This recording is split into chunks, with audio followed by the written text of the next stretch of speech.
Greetings. So yesterday at work I had sketched a little sketch of a bootlicker. I think that's the phrase these days that would be most acceptable. A person who accepts blind authority no matter what. And it's an atrocious kind of person to be, for sure.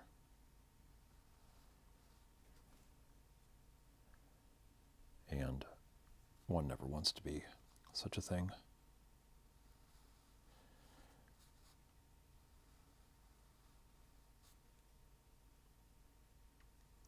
So, with the sketch in mind,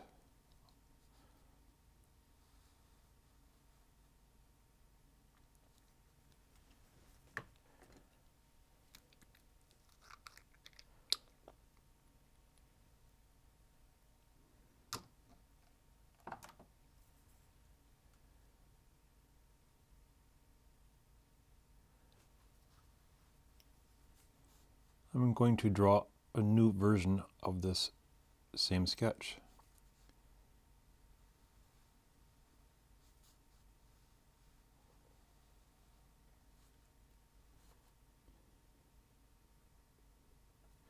Using the blue ink. And just like the sketch, I'm going to do this a little bit freehand. See how that works.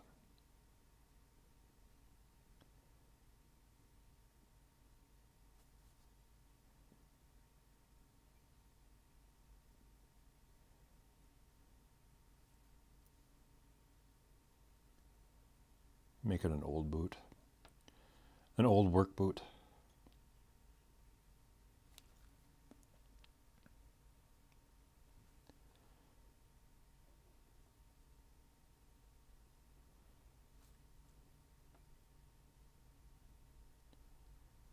Chunks taken out of the sole. It's kind of like how a human being can be sometimes. So much work and so much effort to live. All that effort takes chunks out of your soul. Nicks and scars and all sorts of damage. Memories that are more than traumatizing. They rewrite who you are. And it's something you have to deal with, these traumas and these scars. And it's one of the things I think that art, if anything, can be very therapeutic.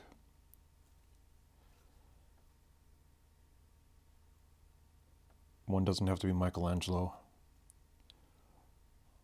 Leonardo da Vinci. You look at modern art these days with all the abstract expressionism and all the what I would classify as fakery, because it doesn't really take that much skill to draw or paint a square onto a relatively blank canvas or splatter paint. And I'm certain that's going to be an offensive stance to take for those who do exactly that. But one can pretend all they want to. It doesn't really take that much. And one should not take too much credibility on the use of chance.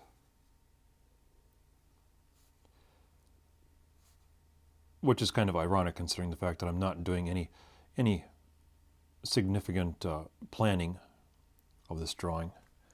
You could assume that it's by chance that I'm drawing this. And to some extent that's correct, but I'm also using memory,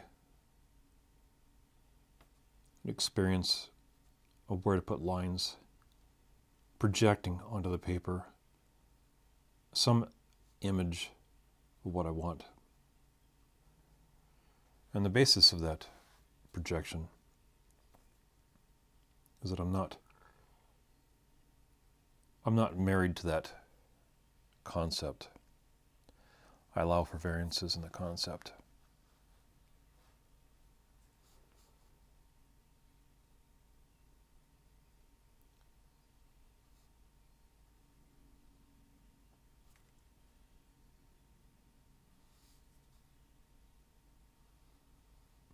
Some aspects of chance can be really, really good. They can come up with these little instances of chance. They can come up with all sorts of lovely little things that are apparently coincidental, but maybe not necessarily coincidental. Your subconscious mind is working as you're doing this.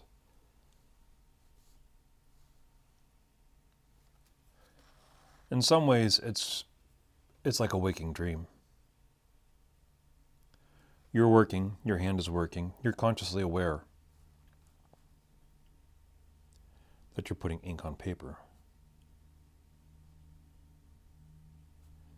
But somewhere deep down inside, there's another part of the brain that's working.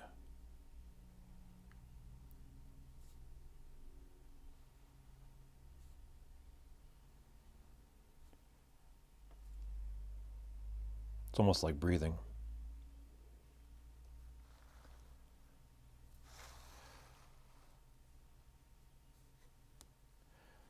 And the interesting thing about this part of the brain is it doesn't require adherence to reality. It understands reality, probably more than you do, in your conscious waking hours. But it's not beholden to reality to such a degree that it's gripped by it, consumed by it.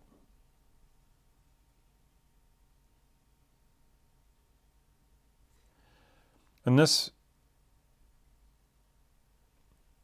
weird fusion between the waking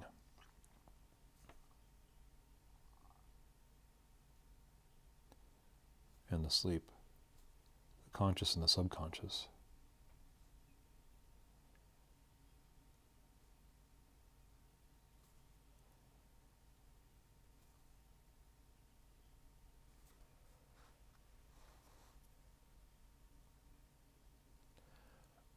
opens up all sorts of little interesting avenues of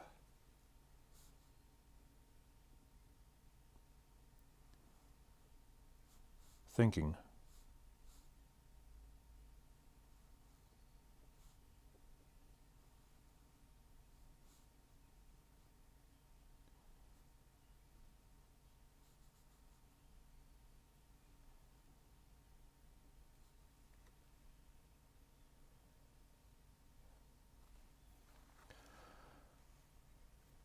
I've brought this up in other areas, something called automatic drawing.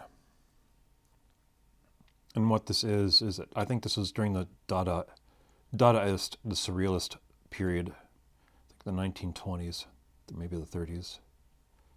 And what they would do is they would take a piece of paper, a fairly large piece of paper, or a small piece of paper, it doesn't really matter. The concept is still there if it's a small piece of paper or a large piece of paper. But they would gather together and take this piece of paper and they would fold it up into squares. And each participating artist would draw on an individual square. But the way the paper was folded, they wouldn't know what the previous artist had done.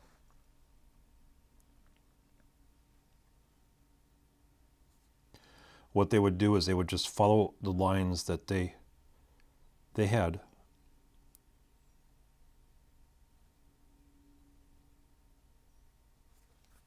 Around the edges of the fold of the paper and lead them off on that fold. And the next artist who would take that piece of paper, they would have to take those same starting points, and they would use those as a basis or starting point for the drawing.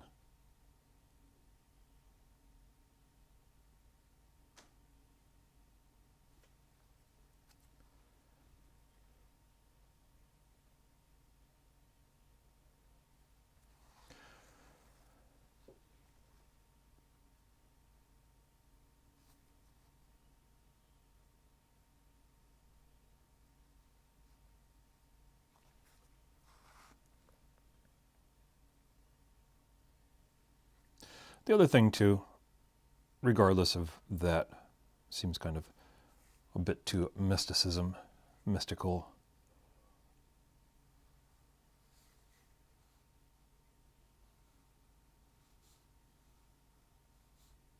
The other thing too is doing drawings like this without any kind of pencil, any kind of planning,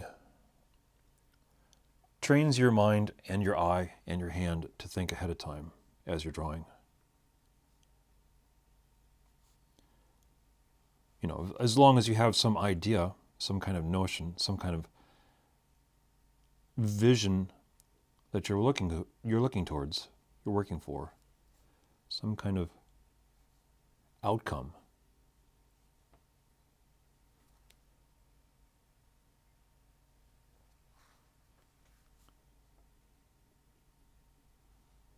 You're also allowing yourself to understand that mistakes are inevitable, they're unavoidable.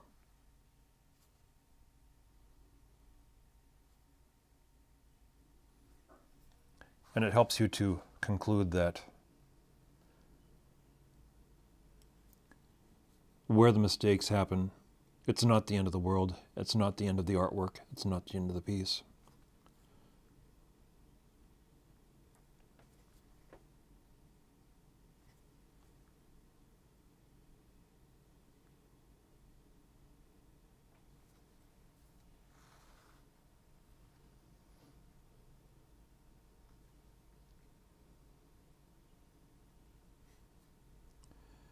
The mistakes happen and you learn to deal with it. Roll with the punches.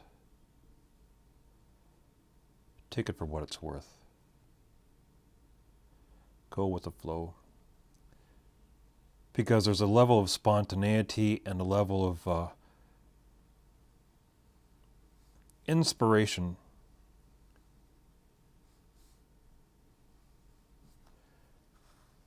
when you allow the opportunity for some form of mistake to add to your artwork.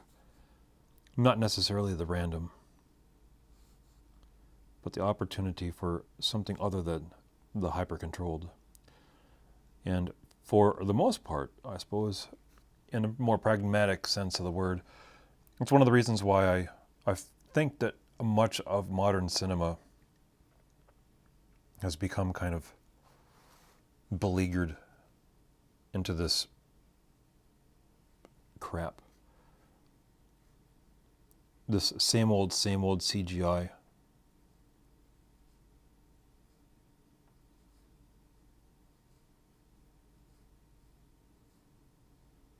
Because you have a whole slew of executives, shareholders, and committees planning, shaping, changing, shifting, altering.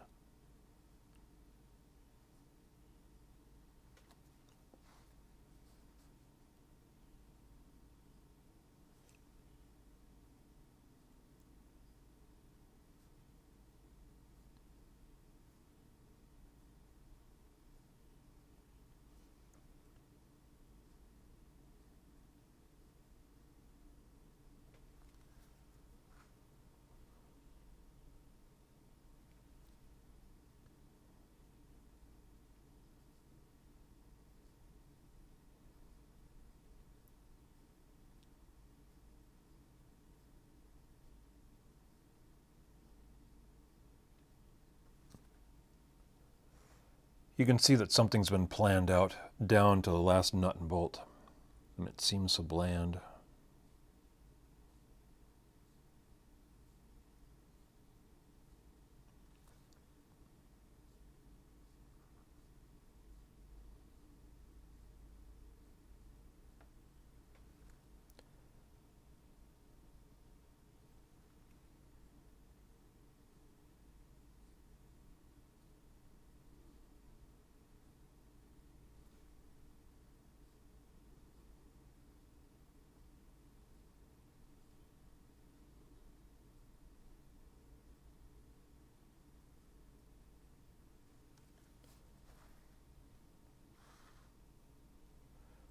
Well, that's what I have time for right now. I will continue this drawing at a later date. soon, for sure. Thank you for watching.